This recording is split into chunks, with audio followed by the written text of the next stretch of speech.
Ma MCA ya mbunge ya Kiambu ni mahitukitie ritwa ria Joyce Wanjiku Ngugi gutuika munini wa gavana wa Kiambu. Riu gavana Nyoro agitigirwo kubanga igongona ria kwihitithio gwake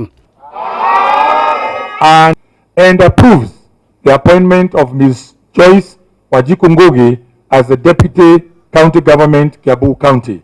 MCA mendekithitie kuongererwo thikũ imwe niguo mahote kwarĩrĩria marĩtwa kenda maria marathurimagwo ni kamĩtĩ itiganĩte kuria megukorwo makiregana kana kuhitukia ma-CEC kenda, wakiri wa kaunti na bodi ya wandĩkani kaunti-inĩ ĩno. Koguo nĩ muthenya munene muno na wina maundu maingi hari mbunge ya Kiambu, na niguo andu mamenye aria maraiga Kiambu mbunge ndirenda kuruta wira, mamenye ati mawira maria twaruta umuthi na ni mweyonera ni mawira mamwe maingi muno, na mawira macio mothe tugacoka kurutiriha muthenya wa rucio.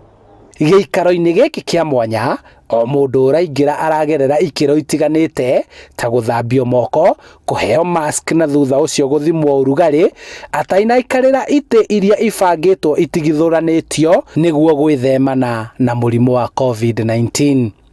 I have designated this upper car park area as a chamber for purposes of today's plenary sitting so as to accommodate all members in compliance with the 1.5 meter social distancing rule.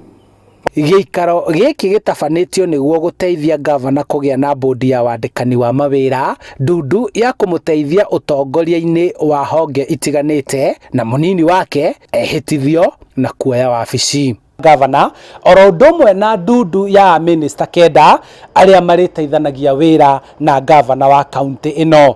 Handu-ini ha Inoro TV kuma cikaro-ini cia mbunge ya kaunti ya Kiambu, njitagwo Charles Gikunga wa Kariuki.